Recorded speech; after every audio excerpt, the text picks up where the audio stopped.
দুর্যোগে ক্ষতিগ্রস্ত কৃষকদের ক্ষতিপূরণের ব্যবস্থা করতে হবে। প্রাকৃতিক দুর্যোগে ক্ষতিগ্রস্ত সন্তোষপুর এই সমস্ত এলাকার অঞ্চলগুলো আজকে নিকাশি অভাবের জন্য নিকাশি ব্যবস্থা সুব্যবস্থা না হওয়ার জন্য বন্ধ হয়ে যাচ্ছে, জল ঢুকছে, চাষের ফসলে ক্ষতি হচ্ছে।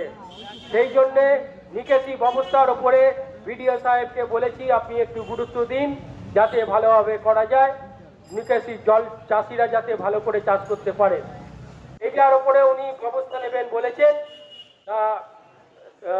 এছাড়া কানাড়িয়া গ্রামে বন্যা প্রতিরোধের ব্যবস্থা যাতে স্থায়ী ব্যবস্থা করা যায় এ ব্যাপারে বিডিও সাহেব আমাদেরকে একটা রাস্তা দেখিয়েছেন এবং আলোচনার মাধ্যমে কিভাবে কি করা যায় উনি সেটা দেখবেন বলে আশ্বস্ত করেছেন।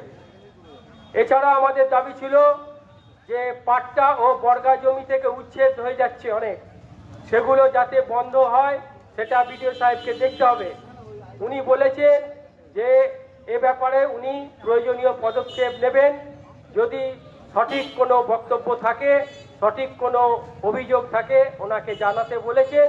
আমরা এ ব্যাপারে আপনারা যারা এসেছেন তাদেরকেও বলবো যে বর্গাদার বা পাট্টাদার যদি কোনো উচ্ছেদ হয় আপনারা কৃষক সভাকে বা এলাকার নেতৃত্বকে জানাবেন, জানিয়ে ভিডিওর কাছে চৌধুরী। এখন যারা ভেতরে বসে আছে ওদের পিঠে হচ্ছে কুলো বাঁধা আছে আর কানে তুলো দেওয়া আছে, ওরা না শুনতে পায়, না মানুষের কথা বোঝে, না মানুষের প্রশ্নে আন্দোলনের প্রশ্নে ওরা পাশে দাঁড়ায়। পশ্চিমবাংলার মাটিতে দাঁড়িয়ে নির্লজ্জ বেহায়া যদি কেউ থাকতে হয় তার নাম পশ্চিমবাংলার মুখ্যমন্ত্রী। আর ওপর থেকে নিচে অব্দি যা দেখছেন সবটা দুর্নীতিগ্রস্ত চোর। মানুষের দাবিকে আন্দোলনকে এরা ভয় পায়, তাই পশ্চিমবাংলার মাটিতে দাঁড়িয়ে গণতন্ত্রকে ধ্বংস করাই যাদের কাজ তাদেরকে ডেপুটেশন দিতে এসেছি আমরা, ঠিক, কিন্তু এদেরকে ঘুঘুর বাসা ভাঙতে হবে। কেন কাজ হয় না মানুষের? কেন 100 দিনের টাকা চুরি করা হয়? সেই ভুয়ো মাস্টারের কোথায় থাকে? কেন যারা দোষী গ্রেপ্তার হয় না? কেন গরিব মাতা বার্ধক্য ভাতা পাবে না? কেন গরিব মাতা বিধবা ভাতা পাবে না? পশ্চিমবাংলার মাটিতে দাঁড়িয়ে এটা দস্তুর। মামাটি মানুষের সরকার চলবে, কোটি কোটি টাকা লুট হবে, আত্মসাৎ হবে, পঞ্চায়েত গুলোতে রাতের পর মৎস্য বসবে, কষা মাংস হবে, হুইস্কি উঠবে, আর গ্রাম বাংলার গরিব মানুষের হাঁড়ি চড়বে না, চোখের জল ঝরবে। এটা মামাটি মানুষের সরকার নয়। কোন দিকে যাবে বাংলা? একের পর এক নারী নির্যাতনের চোখের সামনে খবরের পাতা খুললে আমাদের দেখতে হয়। গণ আন্দোলনকে ভাঙা হয়, জিনিসপত্রের দাম বাড়ে, ওষুধের দাম বাড়ে, গ্যাসের দাম বাড়ে, সারের কালোবাজারি হয়।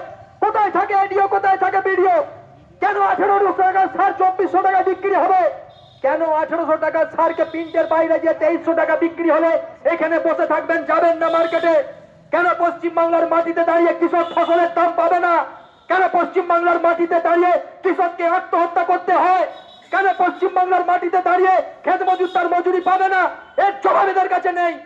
তাই আমরা বলতে চাই, আসল জবাব যেখানে আছে গঙ্গার ধারে ওই 14 তলায় যিনি বসে আছেন, যার প্রাণ ভোমরাটাই বিডিও, এডিও, পঞ্চায়েতের প্রাণ ভোমরা যেখানে নিহিত আছে সেটা হচ্ছে নবান্নের 14 তলায়। আর ওই 14 তলায় যিনি বসে আছেন মাননীয় মুখ্যমন্ত্রী, ওই প্রাণ ভোমরাটাকে যেদিন আমরা ধরতে পারবো সমস্ত পশ্চিম বাংলায় ঘুঘুর ভাষা ভাঙবে, মানুষের আন্দোলন জয়ী হবে। রাখি রায় আমরা রাস্তায় নামতে বাধ্য হয়েছি। এমনি আমরা যে বামপন্থী সংগঠন, সেই সংগঠনে আপনারা লক্ষ্য করে থাকবেন আমাদের দলকে শূন্য করার একান্ত প্রচেষ্টা থাকা সত্ত্বেও সমস্ত রকম লড়াই সংগ্রাম যা ঘটে তার প্রধান ভূমিকায় কিন্তু আমরা বামপন্থী সংগঠনগুলো সবসময় করে থাকি। আমরা রাস্তাতেই থাকি, তাতে মিডিয়া আমাদের দেখাক কি না দেখাক আমাদের কিছু যায় আসে না।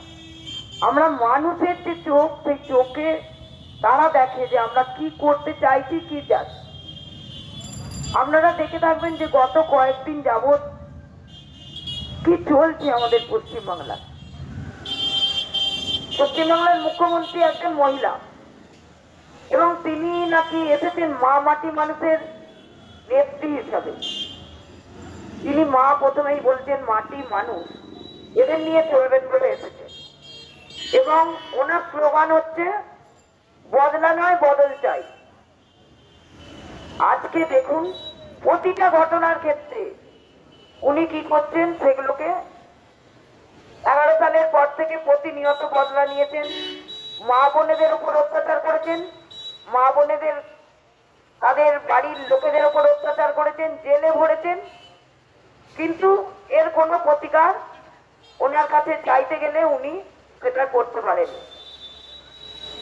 প্রচুর মানুষ ঘর ছাড়া, যাদের উপর অত্যাচার। বামপন্থী দলের এখনো বহু নেতাকর্মী যারা বাড়িতে আসতে পারেনি, যদিও দু একবার চেষ্টা করেছেন, তাদের আবার সেখান থেকে বিতাড়িত করা হয়েছে। আমরা এর বিরুদ্ধে লড়াই করেছি, আন্দোলন করছি, যাতে তাদের বাড়িতে ফেরানো যায়, একটা মানুষের ঘর বাড়ি ছেড়ে বাইরে তাকানো। কিন্তু আজকে যেটা ঘটেছে এই কয়েকদিনের মধ্যে, একটা নারকীয় ঘটনা, বিভৎস। প্রতিদিন কাগজ খুলবে এমনি আমরা দেখতে পাচ্ছি যে মেয়েদের উপর যে কি চরম নির্যাতন। সেদিনে দেখলাম, যেদিনে এই ঘটনাটা ঘটেছে তার দুদিন পরে নবদ্বীপে এক প্রেমিক প্রেমিকা গেছে তারা বেড়াতে, তারা ব্রিজের উপর দাঁড়িয়ে গল্প করছে। কয়েকজন মাতাল ছেলে ওই প্রেমিককে টেনে নিয়ে গিয়ে মারধর করে ফ্ল্যাট করে মেরে ফেলে দিয়েছে, আর ওই মেয়েটিকে নিয়ে গিয়ে গণধর্ষণ সবাই মিলে। এটা হয়েছে ঠিক যেদিন এই ডাক্তার নির্যাতন, তার পরের দিনে নবদ্বীপ মন্দিরে তারা ওখানে যে আছে তাকে দেখে সেখানে বেড়াতে গেছে। হতেই পারে, এ তো যাবেই। এখন এইরকম ঘটনা প্রতিদিন ঘটছে, প্রতিদিন, আগেও ঘটেছে, এখনো ঘটছে। আমরা তো প্রথম দিনেই বুঝতে পেরেছিলাম মুখ্যমন্ত্রী আসার যে পার্ক স্ট্রিটের ঘটনা বলেছিলেন, সাজানো ঘটনা, ছোট্ট ঘটনা, এবং ওই মহিলাকে ওদের যে একজন বিধায়ক মন্ত্রী ওনাকে দিয়ে বলিয়েছিলেন ও খারাপ মেয়ে, ও রাত্রিরে কি করতে গেছিল, তার প্রতিবাদ সেই মহিলা করেছিল, এবং পরবর্তীকালে সেটা প্রমাণ হয়েছে যে ও যেটা বলেছে সেটা সত্যি, ধর্ষিতা হয়েছিল মেয়ে। আমরা যেটা দেখতে পাচ্ছি আমাদের যে পশ্চিমবাংলায় একজন মহিলা মুখ্যমন্ত্রী, তার প্রথমেই কি করা উচিত ছিল, যে আইন করে মদ খাওয়া নিষেধ, মদের দোকানগুলো বন্ধ করা। হ্যাঁ, কিছু চলবে, কিছু আছে যেগুলো না চললে নয়, কিন্তু দেদার পারমিশন দিয়ে দেয়া। একবারে ভুড়ি ভুড়ি মদের দোকান, মানুষের খাবারের দোকান বন্ধ হয়ে যাবে, শুধু মদের দোকানই চলবে। এবার আপনি যান মোড়ে মোড়ে, গ্রামে ছিল না, গ্রামের মধ্যেও মদের দোকান, রাস্তার গায়ে ভুড়ি ভুড়ি, দল দল ছেলে সেখানে ঢুকছে। এই যে কাণ্ডগুলো ঘটছে, এগুলো হবে না? এর পেছনে তো দিদিমণি পুরো মদত। কেন না উনি মদের দোকান থেকে প্রচুর টাকা ইনকাম করবেন, সরকারে করবে। সেদিনে পরিসংখ্যানে একটা বলছিল যে বামফ্রন্ট আমলে 22,000 টাকা ছিল ওই ওর শুল্ক থেকে যে আয় হতো, আর এখনকার যে মদের দোকান খুলে ওনার আয় হচ্ছে 22 কোটি টাকা, 22,000 কোটি টাকা।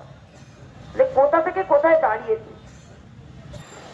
এখানে দাঁড়িয়ে উনি যে ওনার দলের ছেলে বেশিরভাগ ক্ষেত্রে ধরা পড়ছে, সেখানে দাঁড়িয়ে উনি তাদের মদত দিচ্ছেন, বলছে তোমরা প্রচুর পরিমাণে ওগুলো ব্যবহার করো, খাও, এবং মহিলাদের উপর নির্যাতন আমি কিছু বলবো না। আমি এর পিছনে পূর্ণ সমর্থন আছে, আমি তো একটা মহিলা, কিন্তু আমার পূর্ণ সমর্থন আছে।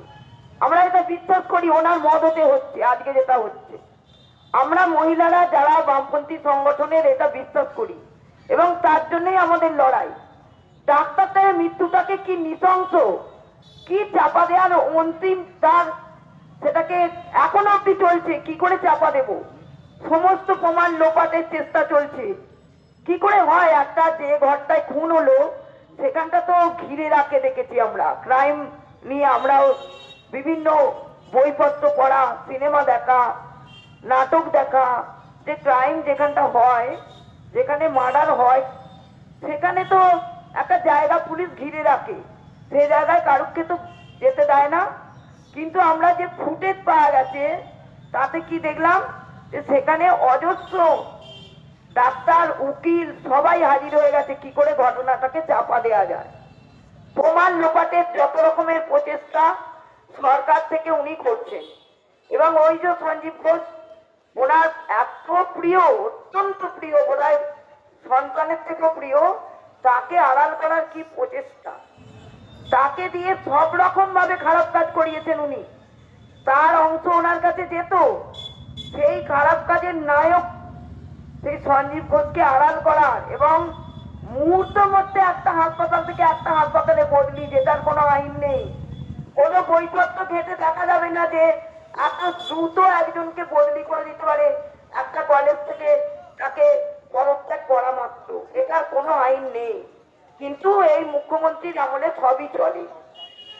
এদের অদ্ভুত মুখ্যমন্ত্রী একটা, না মা মাটি মানুষের উনি নেত্রী, দেবী, RSS এর দুর্গা উনি, সেই জন্য তো এত 10 হাত দিয়ে রক্ষা করছেন দুষ্কৃতীদের। যত দুষ্কৃতী তত ওনার হাতের মধ্যে ঢুকে যাচ্ছে, তাদের আড়াল করার চেষ্টা। আজকে দেশটা, রাজ্যটায় কি চলছে, সমস্ত নেতা মন্ত্রী যা সমস্ত কিছু অন্যায় করছে ধরা পড়ছে, কিন্তু তার কোনো সুরাহা নেই। উনি তাদের কি করে জেল থেকে বের করে আনা যায় তার জন্য দামি দামি উকিল দিচ্ছেন, সরকারি টাকা খরচা করে উকিল দিচ্ছেন উনি। সব থেকে যে বড় উকিল যে লড়াইটা করতে পারবে তাকে উনি দিচ্ছেন।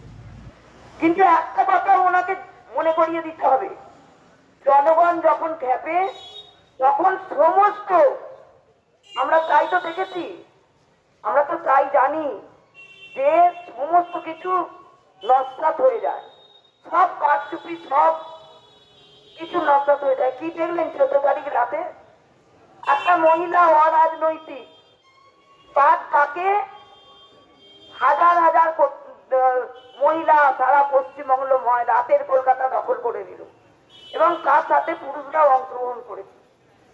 সেটাকেও উনি নস্বাত করার জন্য কি করলেন না, ওই ওই সেমিনার হল বা ওইখানে কি করে সেগুলোকে প্রমাণ লোপ করা যায়, কিছু দুষ্কৃতি দিয়ে পুলিশের মদতে পুলিশ দাঁড়িয়ে দাঁড়িয়ে দেখলো, লুকিয়ে পড়লো। সেই পুলিশের কি উগ্র মূর্তি, আমাদের বামপন্থী ছাত্র সংগঠন, বামপন্থী মহিলারা, ছাত্র যুবরা কিছু করতে গেলে তাদের উপর কি অত্যাচার। কিন্তু উনি সেইখানে পুলিশ দাঁড়িয়ে দাঁড়িয়ে 3 ঘন্টা ধরে দেখলো, তারা তাণ্ডব করলো, নষ্ট করলো সেমিনার হল, প্রমাণ লোপাট করতে গেল, পুলিশ কিচ্ছু বললো না। এগুলো তো সবাই জানে, সবাই তো সব সময় হচ্ছে কেন্দ্রের সরকার। এই যে বকটুর ঘটনা, আরজিকরের ঘটনা, হাতরাস ঘটনা, এই সমস্ত ঘটনা এই আমাদের যে মানব সভ্যতার একটা পরিকাঠামো যে আছে ছিল, সেটাকে নষ্ট করা হয়েছে। এই নষ্ট করার কারণে আজকে এই রকম ঘটনাগুলো ঘটছে। আর এই ঘটনাগুলোকে ঘটানোর জন্য এই সরকারগুলো হচ্ছে ক্ষমতায় আছে। যতক্ষণ পর্যন্ত এই ব্যবস্থা কায়েম রাখতে পারবে এই সরকার, ততক্ষণ পর্যন্ত এই সরকারের পক্ষে গুন্ডা বাহিনী তৈরি করা যাবে, তাদেরকে নিয়ে নির্বাচনে কাজে লাগানো যাবে। সেই জন্য এই ব্যবস্থা, মানব সভ্যতার যে কাঠামো, সেটাকে ভেঙে তছনছ করে দেওয়ার ব্যবস্থা এই দুটো সরকার মিলে করেছে।